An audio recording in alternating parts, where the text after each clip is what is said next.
Good morning, everybody. Welcome to today's 1Mby1M Strategy Roundtable for Entrepreneurs. This is our free public roundtable.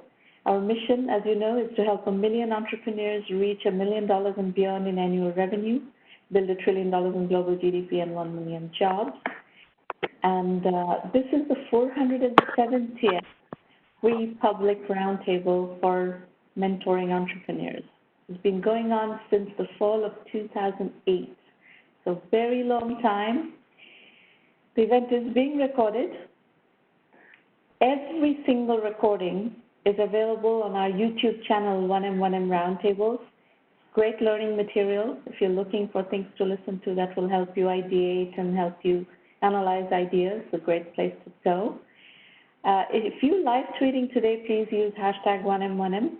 On Twitter, we're at 1Mby1M and at Stromana.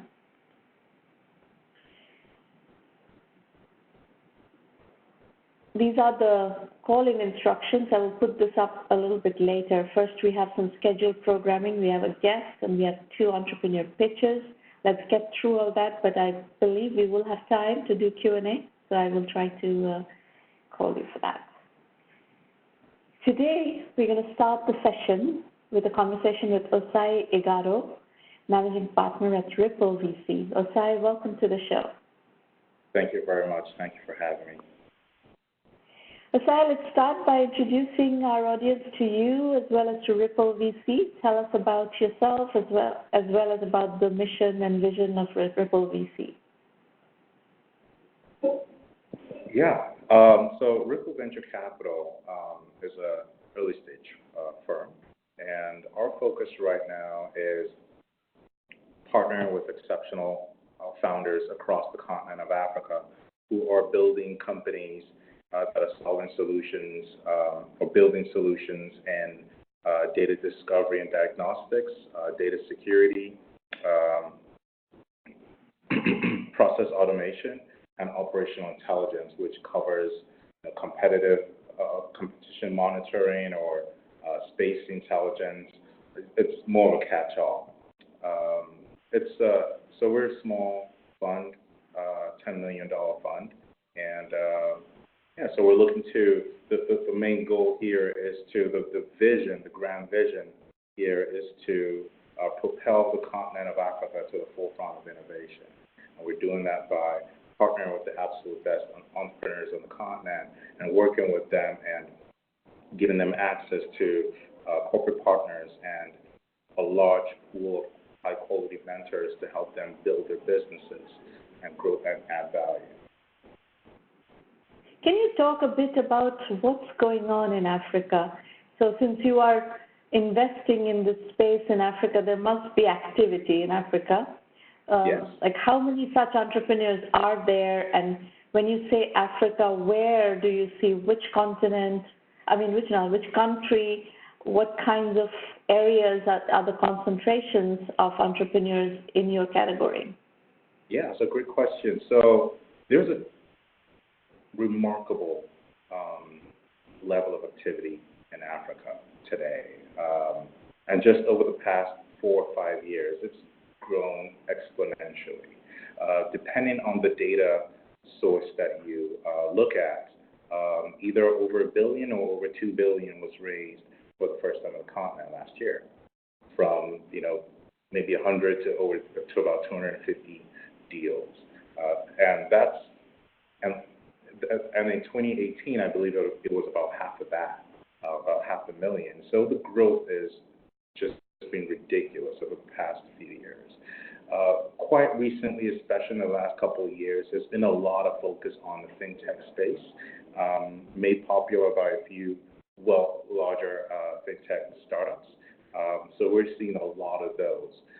But the areas that we choose to focus on are products that are AI-driven.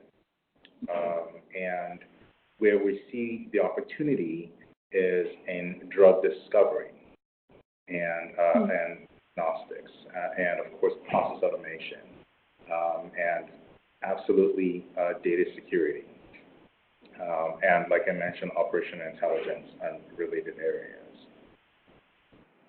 So let's drill down a little bit on each of those areas. Fintech, of course, we know about what happened in Kenya with around Fintech and so forth. So where are the startups, the Fintech startups? Where in Africa are the Fintech startups? Okay, so yes, so I realize I missed the question. So where most of the startups are based right now, South Africa, Kenya, and Nigeria. Those are easily the three largest ecosystems on the continent. And we have emerging ecosystems in Ghana, in Morocco, in Egypt, in Uganda, and Ivory Coast and Cameroon. For fintech startups, majority of them are in Nigeria, out of Nigeria, like the majority of the larger ones. And their focus isn't necessarily mobile money, it's more infrastructure based, because the infrastructure connecting the financial world and Africa hadn't been built. So these companies basically build their companies around solving this problem, and they've been very successful at it. And you talked about healthcare, drug discovery. Elaborate a little bit. Is it clinical trials? Where are you seeing the activity around drug discovery? Yeah, so this is also really, one of my favorite areas. It's really exciting. So it turns out that a lot of the genetic codes of Africans is then incorporated in drug manufacturing. So the bottom line is drugs would be a whole lot better, not for Africans alone, but for the whole world, if more of the genome was included in the creation of these drugs. So there's a lot of opportunity there in gathering this data and being able to use it using advanced technologies like quantum and machine learning to figure out how to extract useful information from that to build better drugs for humanity, all of humanity. So there's an incredible amount of opportunity there. But are there startups that are working on this problem? Correct, yes, there is. So one of them is 54 Gene. It's out of Nigeria. So, but they're in, I believe, San Francisco right now. And they're tackling this problem. So they're one of the genomics companies on the continent tackling this problem today. And you're saying the concentration is in Nigeria? Sorry, say that again? The concentration is in Nigeria. The activity is in Nigeria. It's by far the largest country on the continent, and with a really young, tech-savvy population, in Nigeria today, I would say, in terms of future outlook, in terms of just the potential, is absolutely the strongest ecosystem. There are just so many entrepreneurs here solving so many problems that it's a significant player on the continent. Sure. How many entrepreneurs are operating in Nigeria right now? Oh, that's hard to say. It's a country of 200 million people. That's difficult to say. Just to give you a proxy, in India is a country of 1.3 billion people, and I think there are more than 10,000 startups operating in the country right now. So it's not easy to get to those numbers. 2,000, 3,000, 5,000, 10,000 startups, these are not easy to get to those numbers. Yeah, that's correct.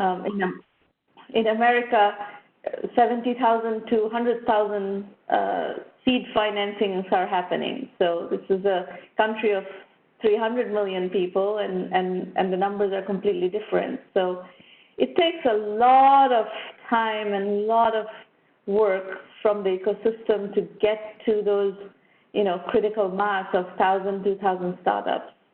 Very true, very true. And that's why we are working very hard, not just Ripple VC, but many of the other venture firms and angel networks around the continent working very hard, very mission aligned to strengthen the African startup ecosystem and elevate it, so to be a proper global player. Yeah. So all of you VCs operating on Africa are focusing primarily on Nigeria then? No, not necessarily. There's a lot of very strong focus in South Africa as well. South African VC firms focusing on South African companies. And there are a lot of African VC firms focusing on the continent. But again, just because the majority of the companies come out of Nigeria, Kenya, and South Africa, it's that's the corridor. Yeah, it's not uncommon to find VC firms focusing on just those three countries. Right. And give us maybe a couple of examples of companies that you have invested in, and tell us what is it that about them that is interesting and exciting. Yeah, so I can't disclose too much, but there are a few interesting companies I can say a little bit about. One company enables businesses build and deploy AI-powered apps with facial recognition and object detection APIs in the cloud and offline. Their ability to do that offline is really significant because not every device is always connected to the internet. As you can imagine, connectivity is not, it's not, well, Africa is a pretty big piece of land. So it's difficult to assume that the entire continent will be covered with internet. But what is the application of this technology? Sorry? What is the application of this technology? So they're using it for there are a number of different areas that they're applying this test. So one of the easier ones is security, right? Security and in warehousing movement of equipment and robots. That should be doable because those tend to be connected. If it's a B2B application, that would be the connectivity should not be an issue. Yes, so those applications, yes, require. So you meant for the offline one? Well, the offline one would be maybe out in the fields, out in the rural areas, maybe trying to capture data on just. Trying not to give away too much, but it just depends on. Some businesses apply these technologies in more remote areas where access to internet isn't readily available. The other area is in. If I were this company, I would just scrap all that and focus on the B2B security application and just work on that, and that should be you could build up to a certain amount of revenue with that, and that's all I would do for the moment. Yeah, that's my favorite aspect of it for sure.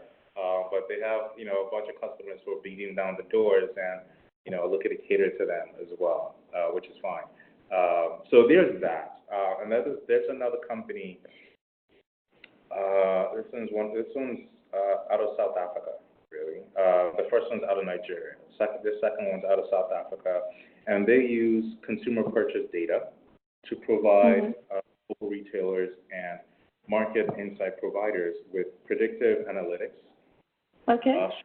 shopper profiling, targeted marketing, and price optimization.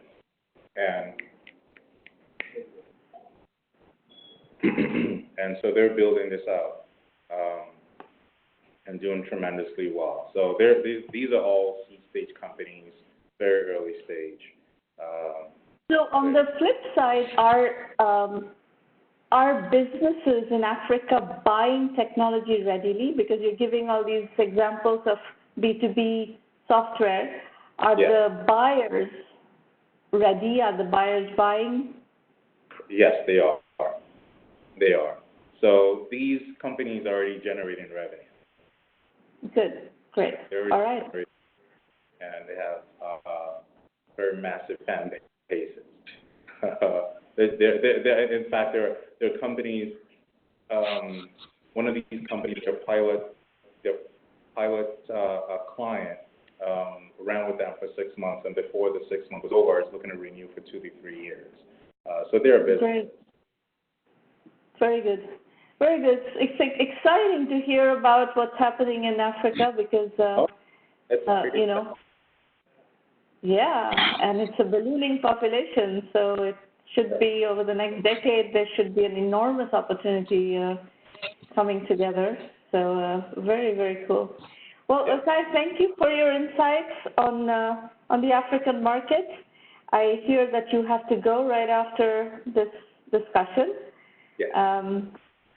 So thank you for coming today. Thank you for having me. Thank you so much. Folks, we're going to switch to the entrepreneur pitch session next. We have 2 entrepreneurs scheduled to pitch today, and then we can go to open Q&A. Remember one thing, this is a safe working session. You can discuss whatever it is that you need to discuss, whatever it is that you need input on, and our goal is to help you accelerate your journey, nothing else, absolutely no other agenda. If you disagree, that's fine. You can, it's your venture. The decision is yours on what to do with it and how you want to play it. All right. Parinita Hendre from Mumbai, India. Go ahead. Hi, Shramana. Thanks for having me. Congrats on the 70th. That's a massive one. Amazing work you've been up to. So thank you for doing this. I'm going to get right to it. So can we go on slide number 1?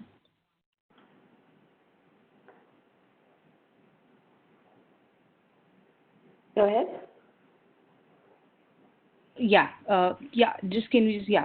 So basically, we are in revenue. We've been retailing in India from a year now. So we are a footwear startup based out of India. We currently retail pan-India across our D2C channel, which is our website.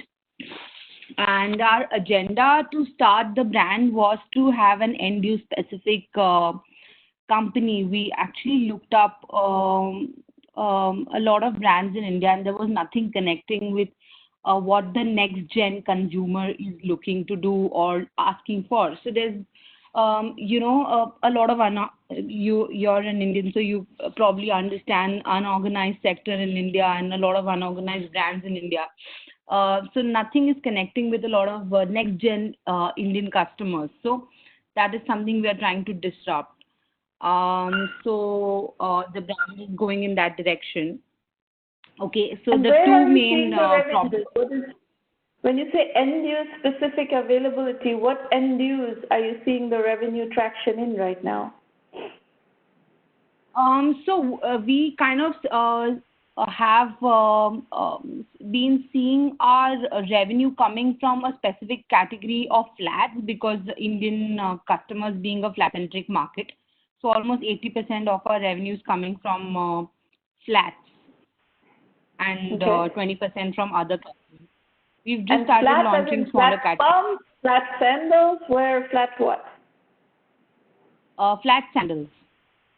Flat sandals, okay. Yeah.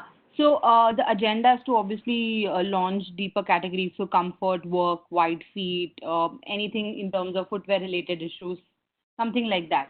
So, across continents, honestly, Allbirds, Rothy's, Madewell, we've seen some great brands pop up and, reach bigger numbers. We see that that's not happened in India. Beauty's popped up and done really well in India now. We think that there's a big, massive potential for an organized player to tap this footwear market, and it's becoming organized. That's one. Number two, a lot of footwear does get made in India, but it actually is not consumed as much as in India. It gets all exported out to Europe mainly, and then to American countries. So we kind of want to touch base on the whole made in India concept. All our products are made in India. So these are just some basic Indian It's metrics. made in India for Indian consumers. Yeah. Okay. So this is just Indian industry metrics. I'm not going to spend time on that. Can we go on the next slide?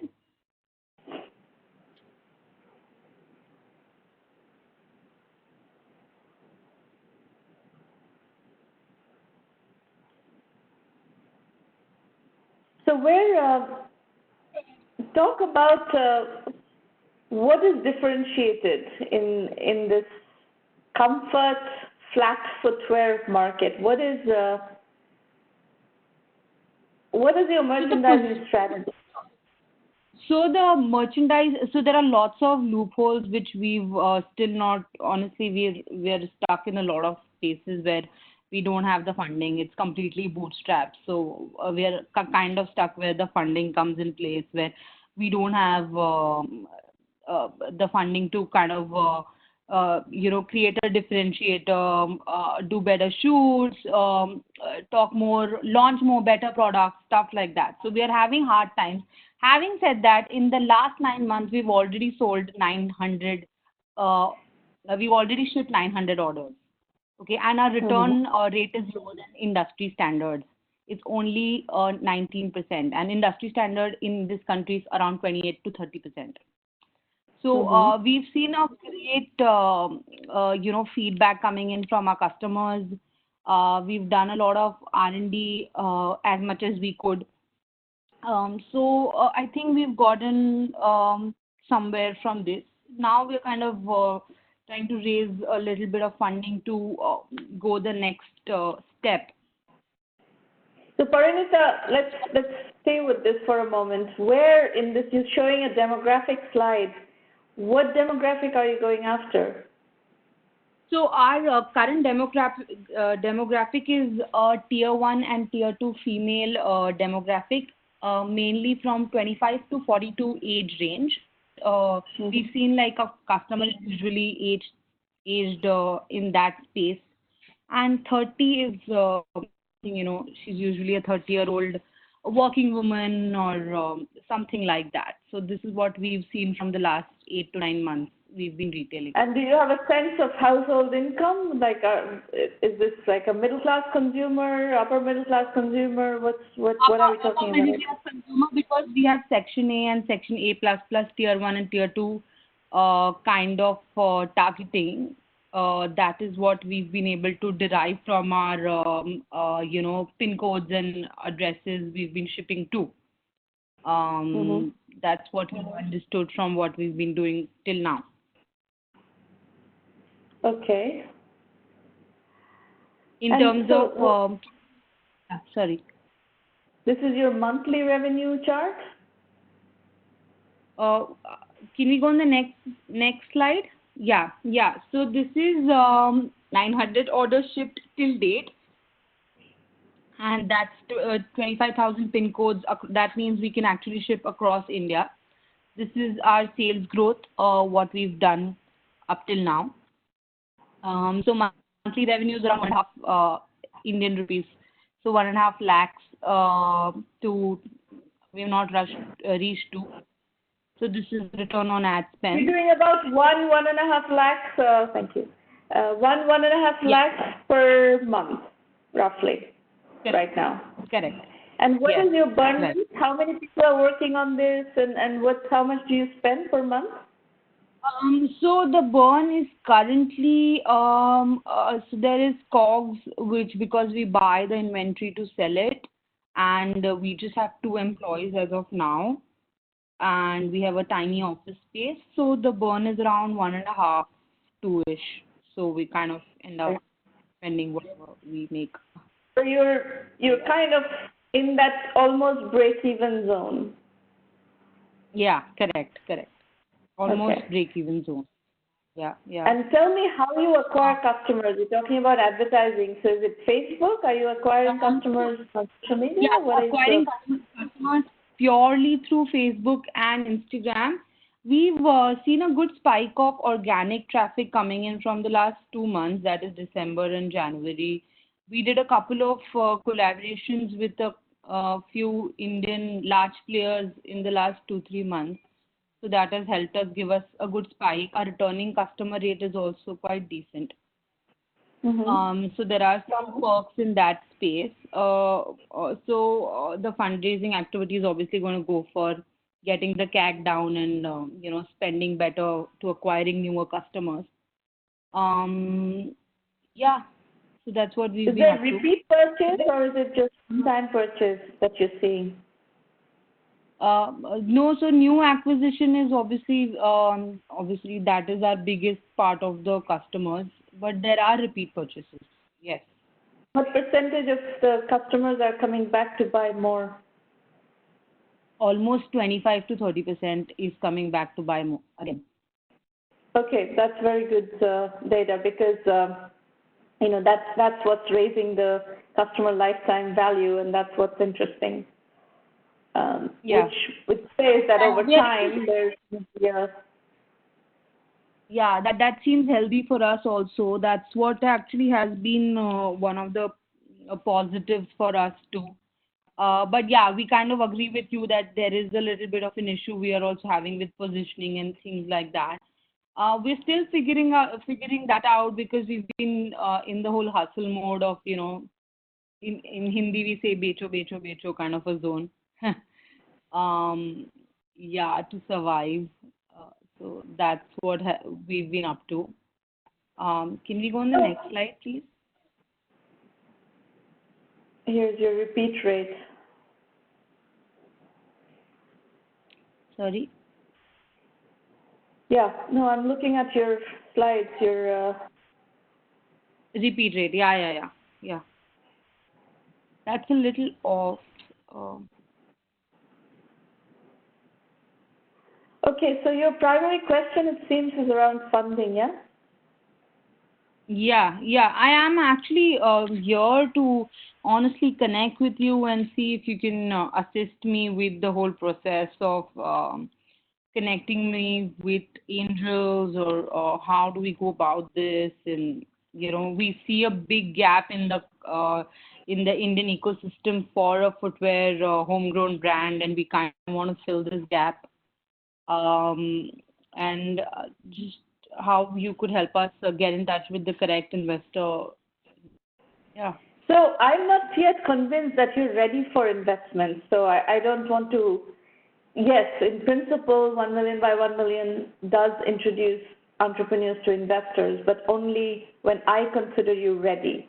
So the current state you're in, it's not going to be a fundable situation. So if I just send you to investors, you're not going to be able to raise funding. We're going to have to come up with a strategy which is defensible, so that's something that investors can hang their hat on. What are the issues? Can you give me some insight of what are the issues and how I could improve on those? I'm happy to obviously work on those. Well, right now, given what you've presented, I don't see this company going from $0 to $100 million in 5 to 7 years. We haven't shown anything, other than raising money. What else is in the strategy that is going to help you defend that story, execute on that story? What is the team, etc.? So unless we come up with a story that investors can get behind, we will not be able to raise financing. So, part of what we do in 1 million by 1 million is to help entrepreneurs work on those issues and get to a fundable storyline. So I'm happy to help you with that, but please be prepared that you don't join 1 million by 1 million premium and I will immediately introduce you to entrepreneurs. You're not ready for that. Mm-hmm. Okay. Sure. Sounds good. Thank you. Yeah. Thank you. Okay. We are going to talk next with, let's see, planzApp, Hamid Bundu. Hamid, please unmute your line and tell us what you're working on. Hi. Thank you for having me. My name is Hamid Bundu. And where are you dialing from? where are we from? So it was actually interesting hearing about Osayi because I am from Africa, I'm from Sierra Leone, but I live in Philadelphia, Pennsylvania currently. Okay, great. Yeah. Definitely planzApp is a solution that's also built with the African market in mind. Yeah. So thank you. Today I'll talk a little bit about a few aspects. I really thought this was going to be a 5-minute pitch, but we just said we have a lot more time. So the problem, this is the problem that we're solving. So if you take a look at this picture, you would see that all of these people have gotten together for an event, which is a birthday dinner. And there are 5 personalities here. If you read, all of them are worried about something different. Someone wants to know what's the plan after the dinner. The other one wants to know what diet they have at the location that they're going to. The third personality, it's her birthday, and that's all she cares about. The first person, obviously, she is the planner. She is the mom of the group. She's asking everybody to Venmo her. And the fifth personality, all he cares about the Facebook and Instagram likes. Next slide, please. So the problem, the way we articulate it is cities and things are becoming smarter. Payment systems are becoming more sophisticated. They're evolving. The way we live and work is also changing. How we connect, collaborate, and transact is evolving. While planning, users, and the way we define users are consumers and enterprise, use many platforms, including social media, emails, texts, and phone calls. So to summarize everything, there's a lack of convenience, a lack of a robust planning application or a planning platform for consumers and enterprise. The current state of digital advertising and marketing is also not in a very good state, and of course, privacy and security. Users should not compromise privacy and security. Next slide, please. So you're stating this problem in the context of the African market, yes? No, I'm stating this problem in the context of a global market. So currently, our pilot has been done in the East Coast, in New York and Philadelphia. However, I have a global experience. I've conducted research with a lot of my friends globally, and they also experience the same problems. So our opportunity actually lies with people. So we're building the solution for a smart city. In smart cities, it's people commute, they take trips, they take vacations, they plan events, they create and use the machines, they create data, communicate, and they make millions of decisions per second, per minute, per hour, daily, and we see that as an opportunity. People also are always advertising, they're always marketing, they're always buying and selling and trading. So our industry, as we define it, is that we are in the people experience industry. So our customers, we have 2 sets of customers in our platform. We have the planners that can be described as a consumer, anyone that wants to make a plan alone or with family and friends, enterprise, influencers, entrepreneurs, experienced stagers, event planners, travel tour guides, and wedding planners, just to name a few. I'm going to stop you there for a moment. Let's stay on this slide. This is not how businesses get built. If you go that broad, you will not be able to build a business. My recommendation to you would be to come up with a very precise use case of planning and a very precise set of customers. If you're talking about enterprise planning, that's a different business. If you're talking about event planning, that's a different business with different customers, different users, etc. If you're talking about wedding planning, that's a business in itself. If you're talking about travel planning, that's a business in itself. I don't want to see this kind of spray and pray, broad, boiling the ocean kind of business plan. It never succeeds. Never, never, never succeeds. We understand that. And our go-to-market use case is with restaurants and places that people frequent on a daily basis or on a weekend basis. And our market research with our customers have been with that use case. And what do you do for restaurants? Sorry? What do you do for restaurants? So for restaurants, what is the use case? What is the value proposition? This application is built on artificial intelligence. When we onboard our customers, they give us what their preferences are.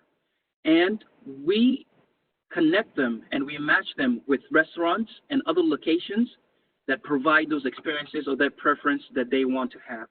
So for example, if we think about the first picture that I showed you, on our platform, when people make plans, they will find a location that will cater to the group rather than just one person. So that's our go-to-market. Okay, so let me help you frame this. You're not pitching this right. This is in many ways it's a very, very bad pitch, because none of what you're saying at the end of the pitch comes through in the body of the pitch, right? There's not a one mention of that your go-to-market strategy is restaurants and groups planning to go to a restaurant. It sounds like what you're trying to do as your primary use case is groups planning to go to restaurants for an event. So you need to sell to consumers who are planning group events at restaurants. That seems to be the use case that you want to go after, yes? Yes, that's our go-to-market strategy. Now you need to build your entire pitch and entire business plan around that use case and not go this broad kind of 30,000-foot kind of pitch. That doesn't work at all. Okay. So I would like to, if you redo the pitch, I would like you to focus on that use case of group event planning focused on restaurants, whether it's birthdays or anniversaries or school reunions or whatever other use cases around group event planning for restaurants, and then figure out how do you acquire customers, who is the target customer, where are these customers hanging out, how do you get them, what are they willing to pay for this, and what is your business model, etc. Okay. Okay? So that's my primary input to you, is that this needs to be tightened up tremendously and focused on your primary use case instead of this generic stuff. Okay, sounds great. Thanks. All right. So folks, if you like what we're doing here, as you can see, I'm very direct with feedback, and I'd like to believe that I'm very constructive with feedback. So if you come here and get input, these are generally actionable inputs. So you're going to need to figure out how to address those issues to get to the next step. If you like that approach, please refer other entrepreneurs, serious entrepreneurs, to 1Mby1M, because it takes a lot of work, huge amount of work and huge number of years to build something consequential. And those are the kinds of entrepreneurs who are willing to put in that kind of work that we are looking for. In terms of resources, go to 1Mby1M.com and you will find a terrific blog. If you follow the blog, you'll learn a lot. For those of you who are doing e-commerce, there's a whole section on e-commerce that you can study. There's lots of e-commerce stories. You'll learn a lot from that. Those of you who are doing cloud computing, you learn from that. Social media, you learn from that. We cover all of those topics. We cover every single technology trend, AI, machine learning, everything in this industry. You can also learn from the Entrepreneur Journeys book series. There are 12 volumes of case study-based books, 12 to 16 case studies each. and you can learn specific topics through that. This is 470 roundtables. So the roundtables are a great learning methodology. You can absolutely come back as long as you want to, as many times as you want to, and use these roundtables as one of the learning mechanisms. Our full acceleration program is 1M1M Premium. You will get extensive methodology guidance. The kind of feedback you got today, you will get that week after week after week. You can come and work with me every week, and I will keep giving you feedback. You iterate. You use the curriculum to learn specific aspects of business building. We help you with business development. We help you with constant feedback, strategy consulting, mentoring, coaching, whatever you call it. And then we get you ready for financing. If your business qualifies, we introduce you to investors, and we also have a lot of clout in the media, so we help you get the word out. My recommendation to all of you is to run your business through the 1M1M self-assessment. This is available for free on the website. These are questions that investors would ask you. I want you to ask these questions of yourselves about your business. If you get stuck, go sign up for 1M1M Basic and study the curriculum. There are questions that you have to answer. If you don't know how to answer these questions, doing the curriculum will help you learn how to answer these questions. It's only $99 a month. It's not going to break the bank. It's going to help you learn tremendously. So anyway, go to the website, look at what to expect from the premium program, what to expect from basic, look at the FAQs, video FAQs, and try to understand the program, look at the curriculum description, and see if this is for you. This is like a gym membership. You can join the program, but you're going to have to do the work, the studying, the coming to the roundtables, talking to me, getting my input, processing that input, and working towards making improvements on your situation. And that's how you make progress. So it's like you don't join a gym and then lose weight. You have to join a gym, use the machinery, do the workouts, and then you lose weight. It's the same exact analogy here. You have to do the work. We are a case study-based program. Over 1,000 successful entrepreneurs have helped us build this program with their case studies, their journeys. We constantly publish entrepreneur journeys from which people are learning. And that's what we have accumulated here, synthesized, and created strategies based on what has worked for people. So that's how the curriculum is built. Our methodology is lean, capital-efficient, bootstrap startups. Our philosophy is bootstrap first, raise money later. So you have to get to a fundability stage by bootstrapping before you can raise money. That's it. We have roundtables every week, every Thursday morning in February. We also have online rendezvous every week. We just had one this week, and then we have pretty much every Tuesday morning. In February, we have online rendezvous. This is on LinkedIn Live, Facebook Live, and Twitter Live. And then we have in-person rendezvous. If you're in Silicon Valley or visiting Silicon Valley, come see me February 5th and February 19th at Cafe Boroni at 5 p.m. Pacific time. This is in the heart of Silicon Valley, right off Sand Hill Road. You can come and see me, and these are very cozy, intimate sessions where I spend time with you, talking about your businesses and understanding and reflecting on your businesses. That's it.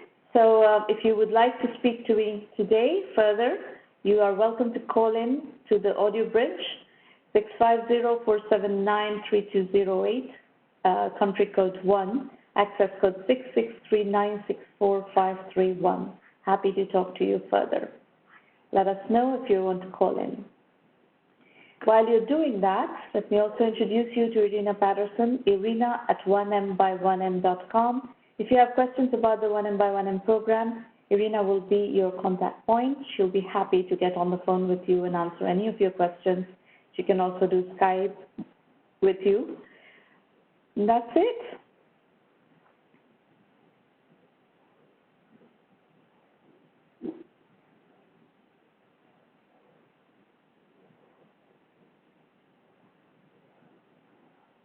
Questions, anybody? Questions, comments before we adjourn? No questions. I don't see any hands up. I don't see any comments. I don't see anybody wanting to talk further. In which case, I'm going to adjourn the session, and we will see you back here next week. Thank you for coming today. Bye-bye.